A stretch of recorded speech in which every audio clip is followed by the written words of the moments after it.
Well, great to see Innovation Birmingham so very packed. It's one of my favourite places in this city. If you've not been here before, a huge welcome. This is where we try to think creatively, think about breaking the mould, and what better place then for your HS2 conference today.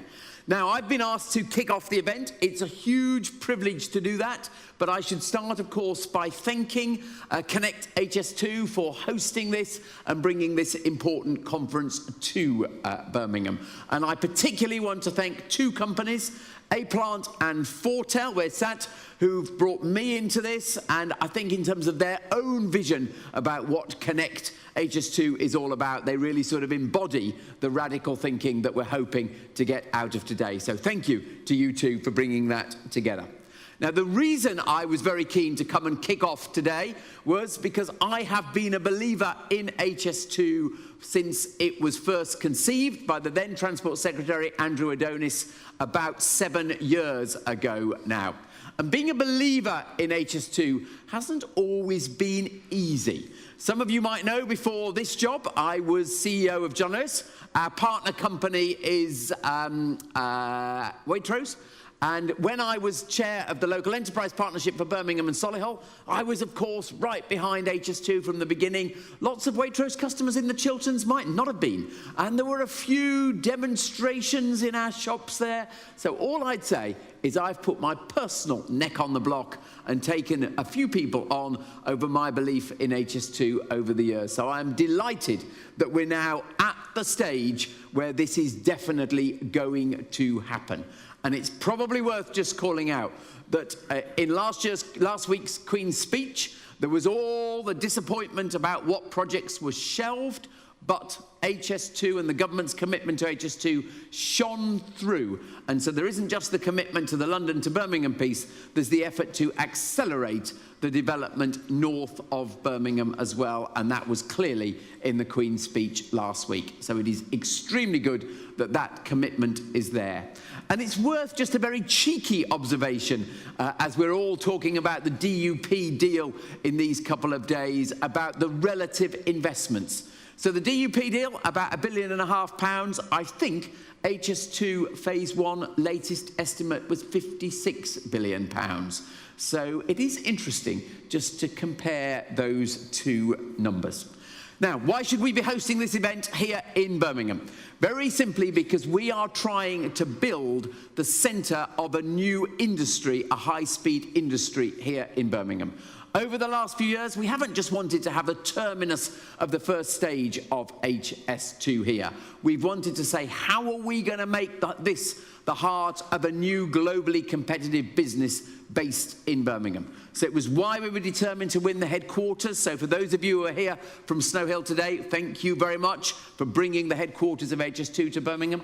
We were determined to have the college here, and some of you will be here from the HS2 college. I'm sure they've got a stand, and very shortly about 2,000 people a year will be going through that college learning the new skills relevant to this industry.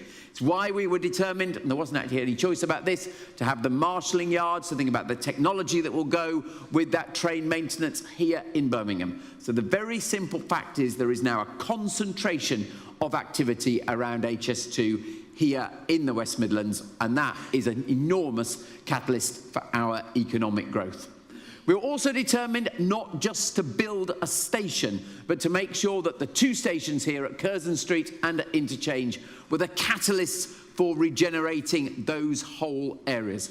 And it is genuinely exciting, and you'll hear today in later presentations about what is being planned around Curzon Street and around Interchange. But they can be the dynamos for a complete regeneration of those areas. In the city centre, it's obviously a regeneration of existing pretty rundown area of the city, but in the area around the Interchange station, it's our opportunity to build something genuinely world-class, bringing together all of those assets in what will be the best connected place in Britain.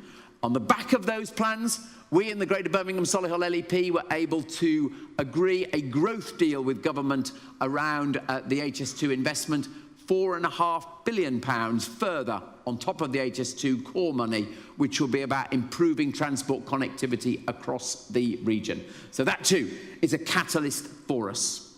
But coming back to the purpose of today, we know that £900 million of contracts have already been awarded in enabling works. That's a great start.